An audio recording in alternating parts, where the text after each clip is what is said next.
Buenas noches, profesora. Mi nombre es Aura y vengo a hablarle un poco sobre lo que es los climas de montaña, variaciones en las precipitaciones en función de su posición geográfica.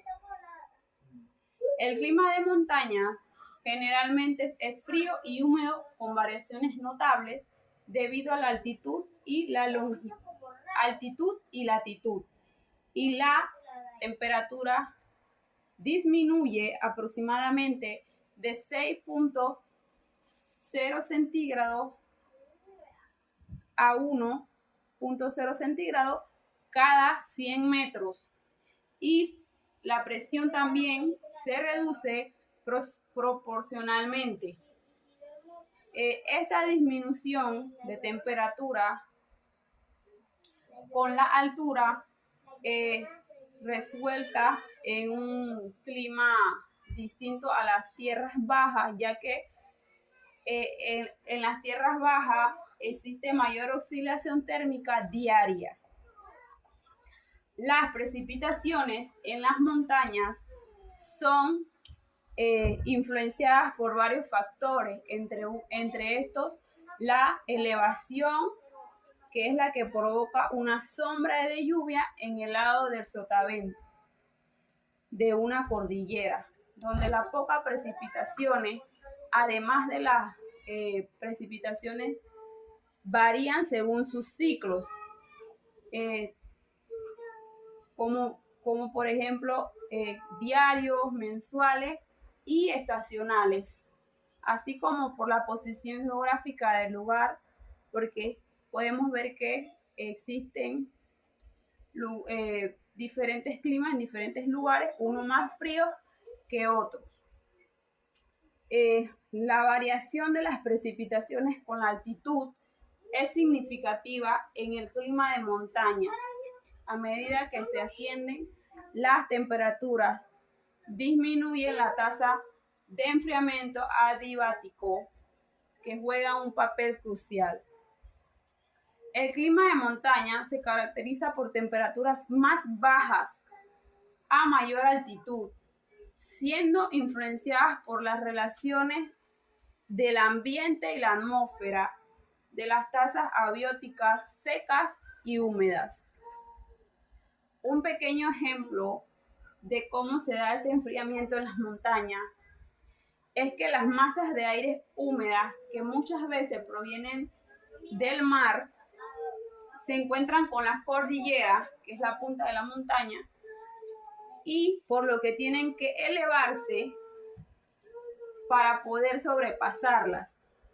En este ascenso, el vapor de agua se condensa, produciéndose precipitaciones en la ladera del sotavento, que es el lado por donde le estoy explicando que entra el aire frío que proviene del mar muchas veces, ya que también la ladera del sotavento es un lugar seco, pues en este lugar ya baja el aire sin humedad.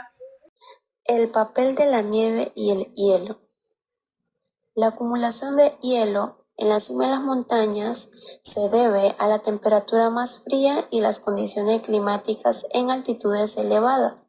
A medida que el aire asciende por la pendiente de la montaña se enfría y puede superar el punto de congelación, lo que da lugar a la formación de hielo o nieve.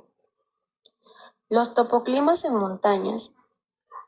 La topoclimatología, como expresión geográfica cultural, incluye la observación y sistematización de los tipos de tiempo atmosférico y su sucesión rítmica y habitual, y la elaboración de pronósticos climáticos realizados por parte de las diversas culturas que habitan el territorio, así como su asimilación en los modos de vida y formas productivas. El clima de montaña es propio de las zonas en donde la altitud genera una diferencia con el clima de tierras bajas, con una disminución de la temperatura y presión proporcional a la altitud, y frecuentemente una diferencia en la dinámica de las precipitaciones. También reciben una mayor insolación y un régimen de vientos específicos, creando un topoclima diferenciado. Sin embargo, los centros de acción, las masas de aire y los frentes que la afectan son los mismos que en el clima zonal. Los vientos de montaña, también denominados brisas de montaña, se desarrollan sobre regiones de terreno complejo de escalas diversas, desde pequeñas colinas hasta complejas cordilleras montañosas. Estas circulaciones están cerradas por los flujos de retorno o compensatorios en altitud. Los vientos de montañas se pueden agrupar en 4 sistemas: vientos de ladera, vientos a lo largo de un valle, vientos a través de un valle y vientos de montaña o llanura, que son aquellos que se desarrollan por las diferencias horizontales de temperatura entre el aire sobre la montaña y el que se encuentra en la llanura. La exposición. El relieve influye sobre la temperatura y los patrones de precipitación.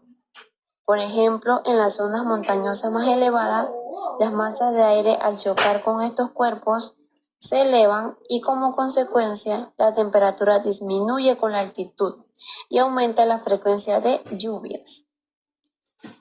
Las características típicas de este tipo de acontecimientos son inviernos más fríos, largos y húmedos, veranos frescos y cortos. Dentro del régimen de vientos diferentes están los vientos catabáticos, que descienden de la cima al valle, y los vientos anabáticos, que ascienden del valle a la cima. El fenómeno de la inversión de las temperaturas. En Centroamérica predomina el clima tropical, siendo más lluviosa la vertiente atlántica que la pacífica. El régimen de precipitaciones es cambiante y depende de la dirección de los vientos y de la posición de las zonas de convergencia tropical e intertropical. La temperatura atmosférica desciende con la altura, pero en ocasiones sucede lo contrario, es decir, el fondo de los valles registra temperaturas frías que las cumbres de la montaña. Este fenómeno es consecuencia de la inversión térmica o inversión de la temperatura. Buenas, mi nombre es Alexis Alonso. Como siguiente punto, en esta charla le tenemos los pisos de vegetación, que también son llamados como pisos bioclimáticos, y son divisiones que se establecen en un ecosistema en función de la altitud. Aquí cada piso, la vegetación, los cambios climáticos y la temperatura influyen muchísimo en los tipos de flora y fauna. Los pisos de vegetación o pisos climáticos reflejan la disposición de los ecosistemas de montañas. Podemos mencionar también que los pisos de vegetación son importantes porque proporcionan información necesaria en cuanto a la diversidad biológica, que son la variedad de especies que existen en los pisos de vegetación. Entre los pisos aquí podemos mencionar los pisos nival, que su cubierta, su superficie está cubierta totalmente de hielo. También podemos mencionar los pisos alpinos, que están debajo de los pisos nival, y el invierno es extremadamente frío. También podemos mencionar los subalpinos, que aquí hay dos ambientes: las montañas de vegetación herbácea y media frondosa. ¿Qué significa herbácea? Que su forma no tiene madera y su tejido es suave. Como siguiente punto, aquí le tenemos los escalonamientos de los dominios intertropical y subtropical, que se refiere a las diferentes especies que se distribuyen verticalmente en determinado ecosistema. Cada planta aquí ocupa un nivel diferente y se adapta a la luz, a la temperatura, a la humedad, entre otros factores. Es importante mencionar que los escalonamientos es común la estratificación vertical que compone se concentra en los bosques que existen en cada nivel. Los pisos que podemos mencionar aquí está el piso dosel, que aquí crecen grandes árboles altos y la cual ellos reciben bastante luz. También podemos mencionar los sotobosques, que aquí hay arbustos, hay helechos y son comúnmente más pequeños. Como siguiente punto, aquí le tenemos los Andes. Los Andes tienen grandes cordilleras que se extienden a lo largo del continente de América del Sur, que comprende los 11 grados de latitud norte y 55 grados de latitud sur.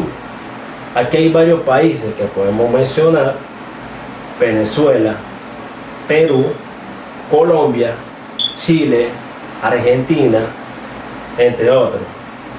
Aquí existen las grandes cordilleras del mundo, sacando a Venezuela, por decirlo así. Los estudios dicen que estos países son la macrozona andina. Los Andes son importantes porque aquí varía el clima dependiendo de la región. Sirve de barra natural y generan microzonas, la cual varían por la altura y su ubicación geográfica. Como último punto, le tenemos las montañas africanas, que tienen grandes o tienen cadenas montañosas en el territorio, cada una con su proceso, forma y estructura.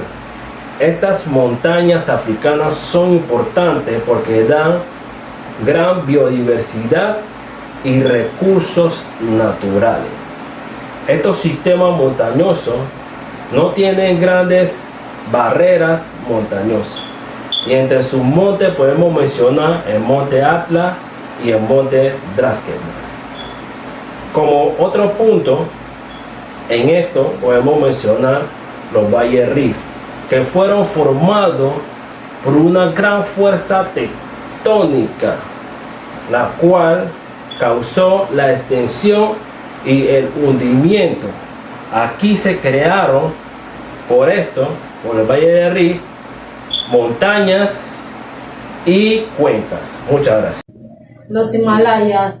La cordillera del Himalaya o de los Himalayas es la cordillera más alta del mundo. A grandes rasgos, las montañas del Himalaya se formaron tras la colisión de la placa índica y la placa euroasiática.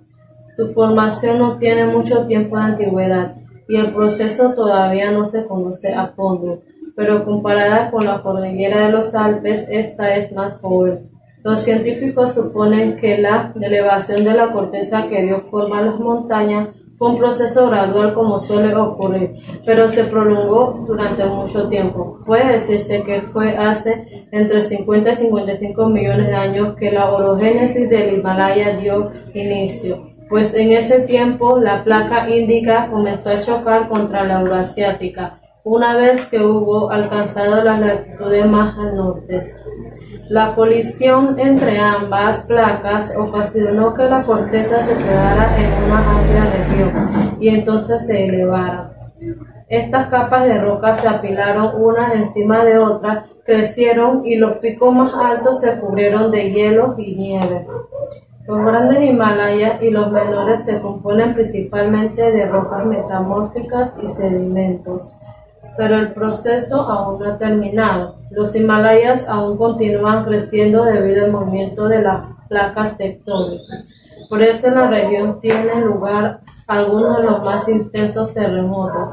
La aerogénesis de la cordillera del Himalaya generalmente se inscribe en más de 60 millones de años. Si bien los movimientos que la antecedieron se remontan a un tiempo mayor. Las montañas de latitudes medias. Las montañas medias se refieren a las regiones montañosas entre la montaña baja y las montañas altas. En comparación con estas últimas, las regiones montañosas son mucho más propicias para el desarrollo de la flora y fauna y el hábitat humano. En los Alpes se considera generalmente que las montañas medias es una zona cuya altitud se sitúa aproximadamente entre los 1000 y los 2000 metros. Pero para otros macizos, su definición puede variar mucho según la latitud y las limitaciones geológicas.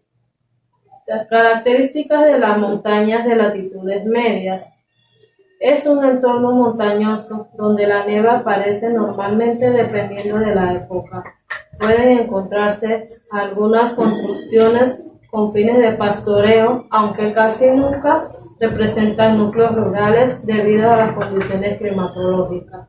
Pueden encontrarse un gran número de sendas creadas por el paso de animales y personas, más no caminos establecidos. Es normal la presencia de roqueos. Son terrenos ideales para un gran número de actividades, montañas de nivel medio y avanzado. Los Alpes.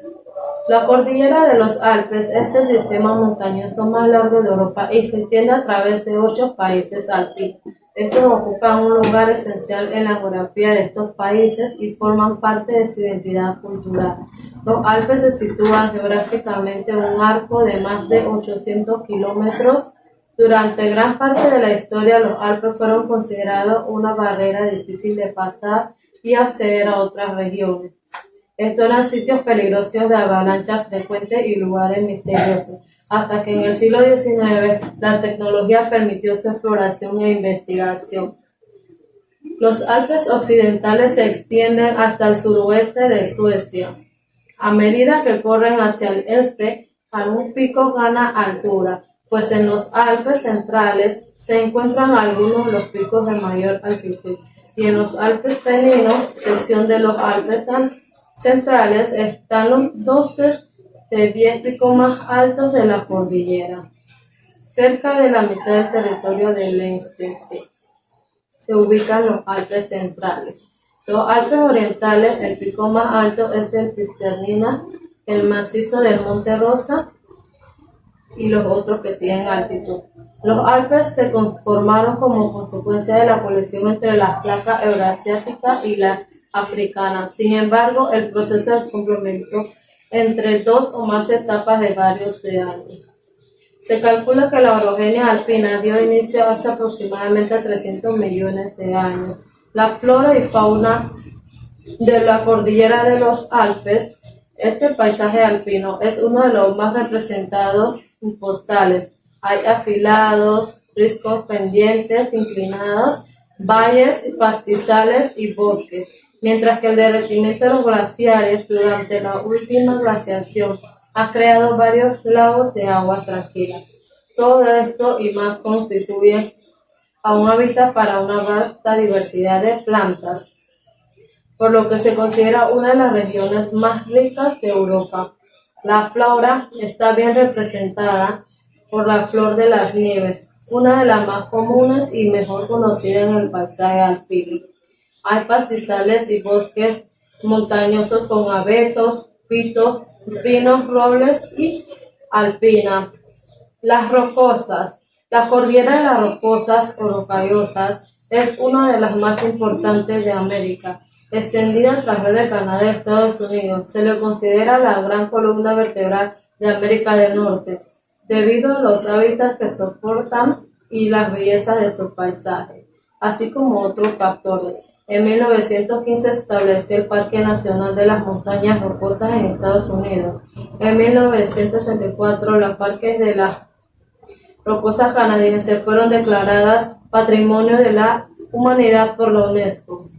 Las montañas y sus alrededores fueron de inmediato hogares de varios pueblos nativos, en donde algunas veces se cazaron mamuts y bisontes que hoy en día son extintos. El primer europeo en atravesarla fue el escocés Sir Alexander Mackenzie en 1993, pero esta expedición fue en 1804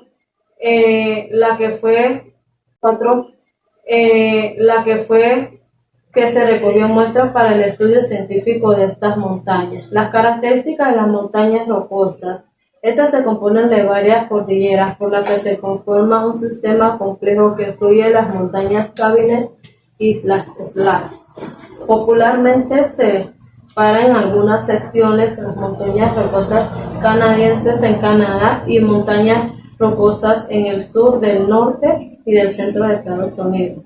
Incluye la llamada divisora continental de América, que separa las cuencas que desembocan en el Océano Pacífico a partir del sistema fluvial en el Océano Atlántico.